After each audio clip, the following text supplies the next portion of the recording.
Madame, Monsieur, bonjour et bienvenue à notre édition de la mi-journée. Merci de votre attention et de votre fidélité. Ce dimanche 3 janvier correspond cette année à l'Épiphanie, une fête chrétienne qui célèbre la venue du Messie auquel les rois mages vont rendre visite et honorer, d'où son autre appellation courante, la fête des rois, avec cette tradition de la galette des rois, une tradition qu'observe encore aujourd'hui bon nombre de Guadeloupéens qui ce matin étaient encore dans les commerces et en particulier dans les boulangeries pour se livrer à cet achat traditionnel. Anne-Elisabeth Artsen.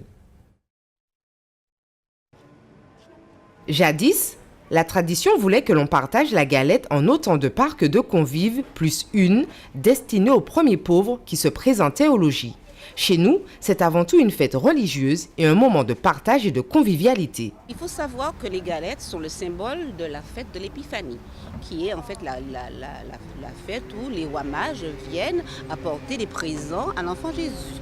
Cette fête est célébrée par la religion catholique le 6 janvier. Il se trouve que, en général, la plupart du temps, c'est le premier dimanche après le jour de l'an, qui tombe malheureusement le 4. Donc la fête religieuse, c'est vraiment mercredi, mais aujourd'hui, ça sera la fête du partage en famille, de la galette des rois, symbole de l'amitié, de l'amour et du partage.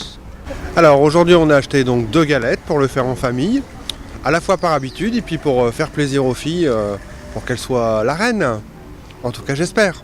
J'ai l'habitude d'acheter des galettes, mais aujourd'hui, j'achète pour offrir. Je suis invitée à déjeuner, donc j'emmène éventuellement pour le goûter.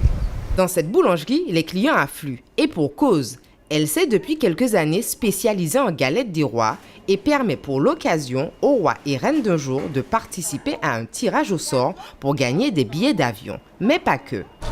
Oui, alors il faut dire que les Guadeloupéens consomment quand même la galette des rois. C'est quelque chose qui est apprécié durant tout le mois de janvier. Donc c'est pour ça qu'on a décidé de lancer une opération. C'est la deuxième année qu'on la reproduit où tous les dimanches du mois de janvier, on fait gagner une fève en or dans nos galettes. Sur tout le mois, on dépasse les 2000 galettes. À la Guaya, voilà Frangipane, la reine de la journée, c'est bien elle. Pour le plus grand bonheur des petits et des grands gourmands. Et ce premier dimanche de l'année, c'est aussi le vrai lancement cet après-midi du carnaval guadeloupéen. Le premier grand rassemblement et le premier défilé se dérouleront dans le chef-lieu Basse-Terre, mais d'autres manifestations se tiendront un peu partout en Guadeloupe au gré de l'inspiration des carnavaliers, ou notamment à Pointe-à-Pitre, eh bien, ce sont les groupes APO qui défileront. Explication, Muriel Barlaigne. De l'encens pour chasser les mauvais esprits et installer de bonnes vibrations dans le local de Chauvel. Un rituel du groupe Point d'interrogation. Le groupe APO se prépare pour son premier défilé de l'année 2016. Aujourd'hui, chacun amènera de quoi manger. Faire partie du groupe, c'est entrer dans une grande famille. Céline Edom, aujourd'hui trésorière adjointe, en fait partie depuis 21 ans. Être masse, c'est quoi? Manger masse, dormir masse, respirer masse, être ensemble, partager, discuter et être bien ensemble. On est amis dans le masse, en dehors du masse, on se connaît, on se côtoie. C'est pas simplement consommer du masse, à venir à 17h et repartir.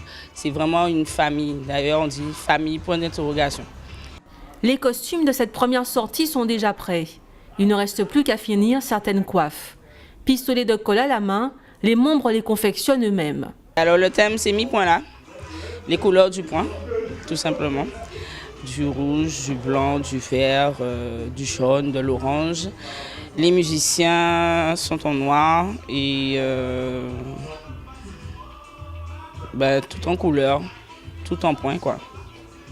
Cet après-midi, le Point, comme on l'appelle aussi, et ses quelques 250 membres débouleront dans les rues de Pointe-à-Pitre avec les autres groupes APO.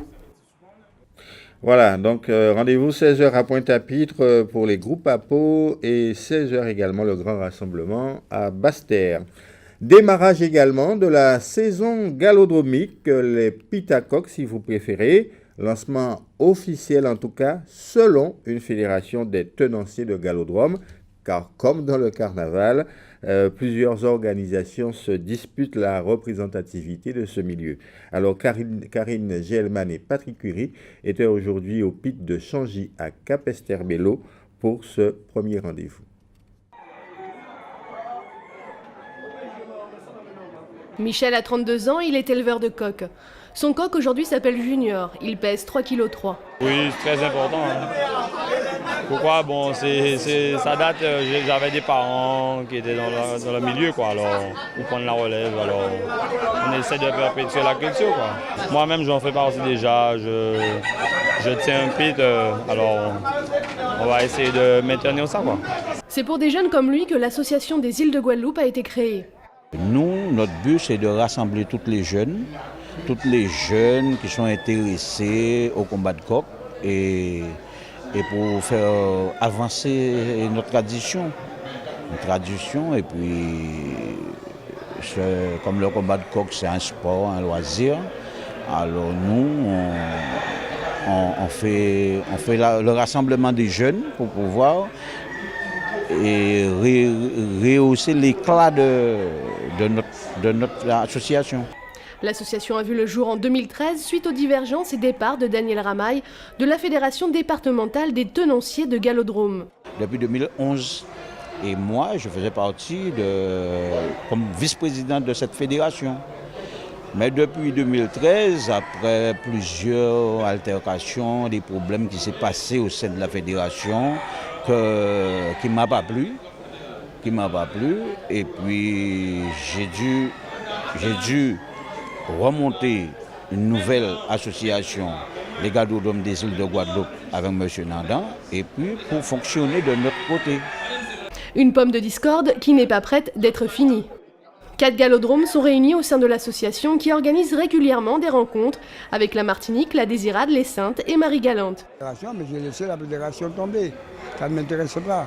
Pourquoi ça vous intéresse pas? Parce que comme j'ai une association, la loi 1901, j'ai mon numéro SIRED, je suis en règle. Donc je n'ai pas besoin de la fédération. Donc non plus, je suis à Marie-Galante. Parce que si je ne viens pas ici, aucun Guadeloupéen ne monte pas à Marie-Galante. La fédération départementale et l'association des îles de Guadeloupe vivent toutefois dans le respect. Justement, nous ne sommes pas en désaccord avec l'autre association autant que pour cela, on était dedans. Mais comme vous savez tout, il y a aucune volonté pour moi de pouvoir développer cela. Ça reste, si on regarde bien, on régresse. Il faut le monde change. La semaine prochaine, le pit à coq du Moule va ouvrir, il fait partie de l'association. L'ensemble des galodromes avait jusqu'au 10 janvier pour annoncer leur ouverture. Vous l'aurez compris, c'est combat de coq à tous les niveaux. C'était hier la journée internationale des peuples noirs, une journée reconnue par l'UNESCO, mais seulement portée en Guadeloupe par une organisation militante comme le CIPN, le Comité international des peuples noirs. Cette journée s'inscrit dans la philosophie de l'afrocentrisme, faire reconnaître la singularité du destin des peuples noirs dans l'histoire de l'humanité. Cette année, l'organisation a voulu notamment rendre hommage à un personnage méconnu de l'histoire ou de la lutte anti-esclavagiste des années 1802. Marthe Rose, c'est son nom. Elle était la compagne discrète, mais semble-t-il influente de Delgrès. Le reportage de Muriel Barlagne. À l'écran, un documentaire sur l'esclavage. Un pan de l'histoire encore mal connu de trop nombreuses personnes. Une période qui éclaire pourtant notre époque. Elle expliquerait encore la situation socio-économique des descendants d'Africains dans le monde. Pour sensibiliser à ces questions, l'UNESCO a mis en place une journée internationale des peuples noirs en 1978, le premier dimanche de janvier. C'est pour la célébrer que le Comité international des peuples noirs, le CIPN, a organisé cet après-midi de commémoration. L'occasion aussi de faire découvrir une combattante de la liberté. Originaire de Sainte-Lucie, Marthe Rose était la compagne de Delgrès. Ce qui est intéressant dans le cas de Marthe Rose, on n'a pas la possibilité de vérifier, mais bon, c'est qu'elle est condamnée parce qu'on a estimé qu'elle avait une influence très forte sur Delgrès et que c'est elle qui a obligé Delgrès à aller jusqu'au bout de cette révolution. Et bon, c'est intéressant, à plus d'un titre, puisque ça prouve que c'était une personnalité assez forte. Delgrès, on le présente un peu comme un homme hésitant, très républicain, très respectueux des règles de la République. Et à un moment donné, il fallait qu'il tranche. Et à chaque fois qu'il a fallu qu'il tranche, selon ce que j'ai compris et que j'ai voulu faire passer dans la pièce de théâtre, eh bien, Marthe-Rose était présente. Et elle n'a pas été avec Delgrès jusqu'à la fin, en ce sens qu'elle a été blessée lors de l'évacuation du fort. Mais comme elle a été faite prisonnière par la suite, elle a été une des femmes qui a dénoncé le comportement de Riche-Pense, le comportement de Pélage précisément, et qui a réellement refusé l'esclavage. Le CIPN met à l'honneur des femmes qui se sont battues pour la liberté depuis l'année dernière. Solitude de la Guadeloupe, Dulcie September d'Afrique du Sud, Harriet Tubman des États-Unis ou Nani de la Jamaïque ont ainsi été évoquées. Des personnages forts qui sont autant de repères. Politique maintenant, la présidente du conseil départemental fait depuis le début de l'année la tournée des établissements et des services sociaux qui relèvent de la compétence de la collectivité départementale. Josette Borel-Lincertin s'est rendue par exemple hier à l'EHPAD de Morne-à-l'Eau pour y présenter d'abord ses vœux, mais surtout réaffirmer l'engagement du conseil départemental dans ce secteur et même annoncer quelques projets à venir. Reportage Anne-Elisabeth Artsen. Attendue avec impatience depuis plusieurs jours par les 38 résidents de cette EHPAD, la présidente du conseil départemental a ainsi prononcé ses vœux et partagé un moment de convivialité avec les personnes âgées autour d'une galette des rois. Aujourd'hui, j'ai voulu vraiment, en choisissant cette EHPAD-là, montrer que dans un EHPAD, il y a une vie, il y a une volonté, il y a des professionnels et il y a aussi une certaine forme d'amour que l'on donne à ces personnes âgées et à ces personnes handicapées aussi, parce que nous avons aussi dans cette EHPAD des gens atteints d'Alzheimer. Pour la présidente du conseil départemental, plus qu'une mission, un engagement personnel. Choisi d'être conseillère départementale avant même d'être présidente du conseil départemental, parce que je pense qu'à un moment donné, il faut continuer à accompagner, à aider, à donner autant qu'on peut ces forces vives. Un moment très important pour Jean-Christophe Saint-Germain, le directeur de la résidence, qui a été accompagné par le conseil départemental pour cette structure qui compte 24 lits et 14 lits dédiés au pôle Alzheimer. Le conseil départemental, quand on a besoin de cette collectivité, ils répondent toujours présents. Ils sont réactifs, efficaces. Donc effectivement, on a besoin, vous savez, on a parlé il n'y a pas si longtemps que ça de la suppression du département.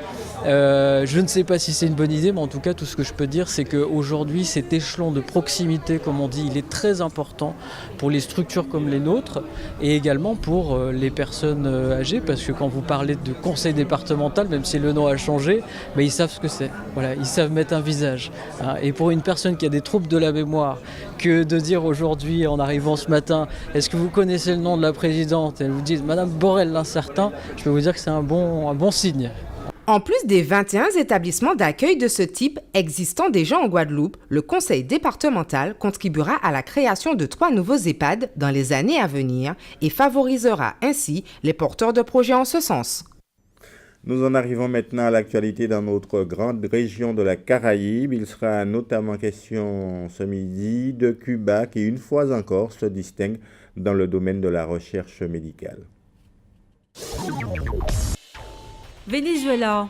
Le tribunal suprême de justice a fait droit au recours déposé par le Parti socialiste unifié du Venezuela, le parti du président Nicolás Maduro et du défunt Hugo Chavez, mettant en cause l'élection de plusieurs candidats de la coalition de la plateforme de l'unité démocratique.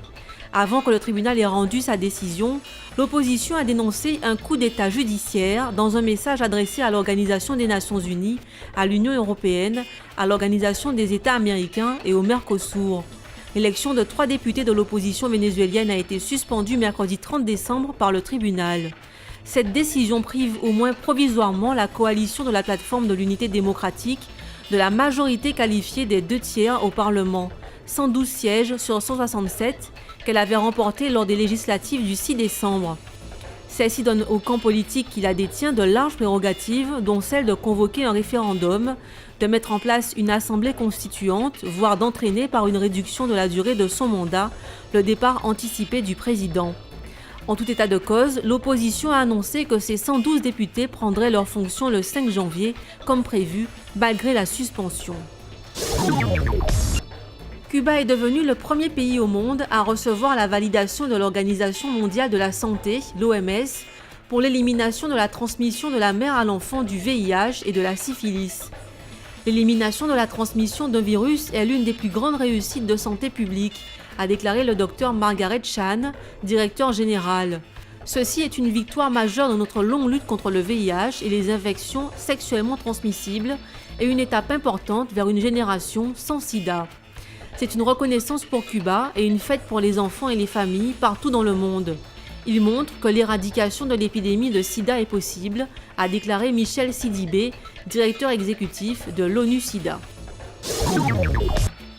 Jamaïque, la star du sprint, le Jamaïcain Usain Bolt a remporté le prix du meilleur athlète masculin 2015, décerné par l'Association de la presse sportive internationale, la IPS.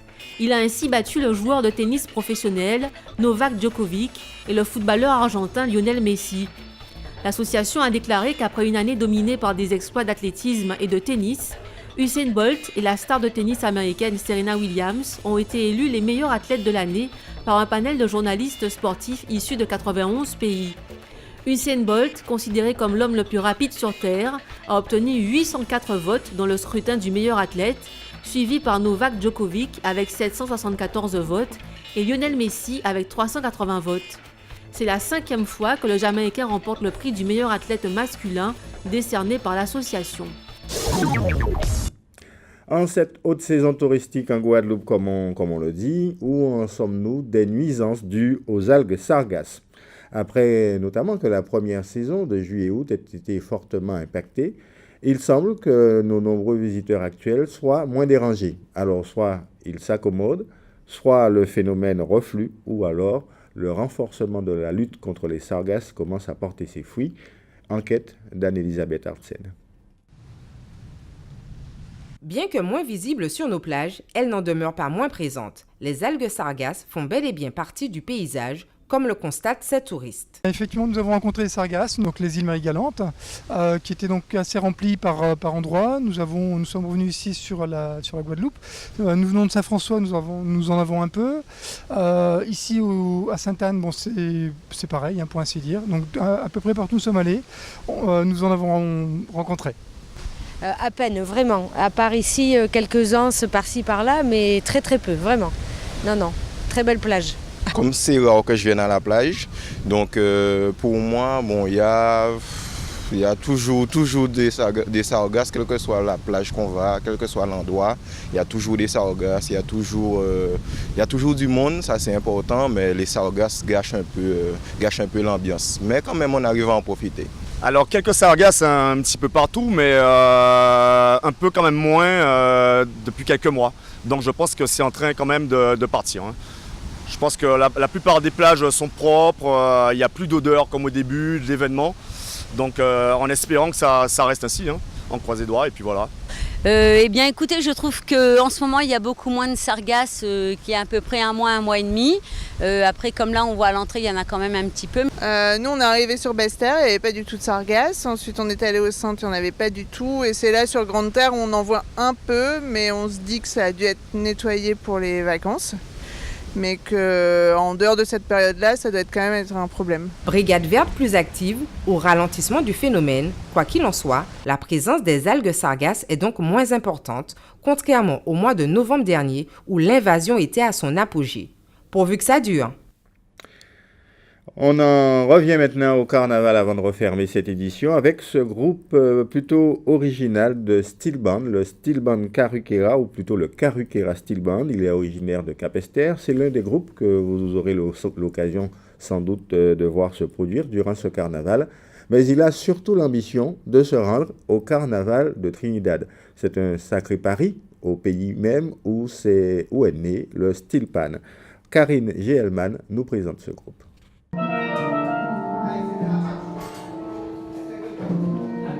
Quelques notes suffisent pour nous envoûter. Le steel pan, l'instrument utilisé par les steel bands, est né à Trinidad à partir des barils de pétrole. Alors quoi de mieux que de se rendre aux racines de l'instrument?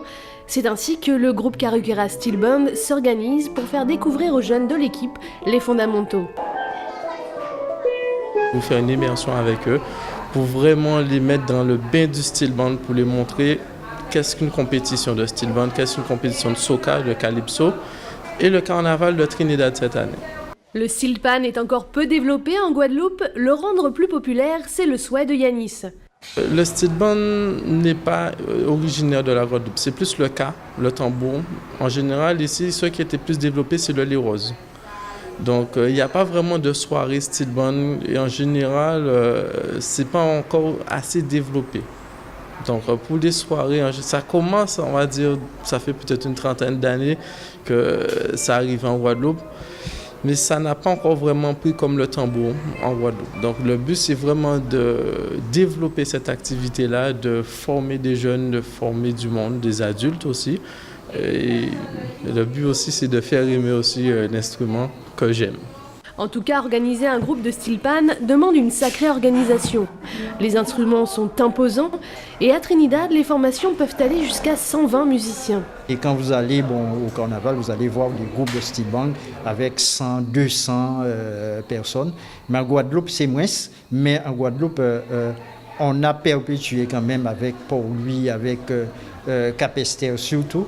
Et surtout Capesterre, le pôle où ça s'est développé.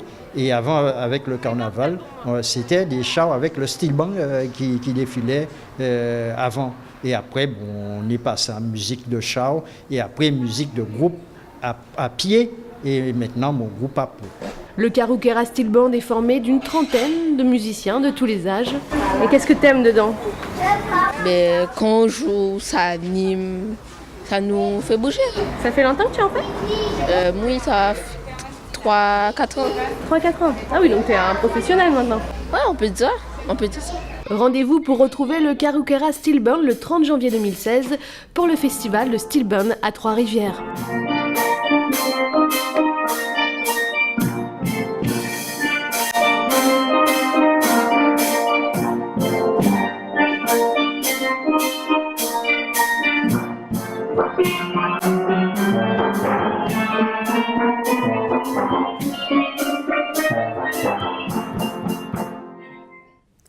Voilà, et pour refermer totalement cette édition des nouvelles du temps qu'il fera sur notre archipel cet après-midi, eh bien, du soleil un peu partout, notamment en Grande Terre. Il y aura quelques nuages, notamment sur la région de Déé et Capesterre Trois-Rivières, avec même quelques averses dans cette région, mais également aussi à Marie-Galante. Les températures vont osciller entre 24 et 29 degrés, notamment sur les îles. Voilà qui met donc un terme à notre édition. Je vous retrouve ce soir 19h pour notre second rendez-vous avec l'actualité régionale.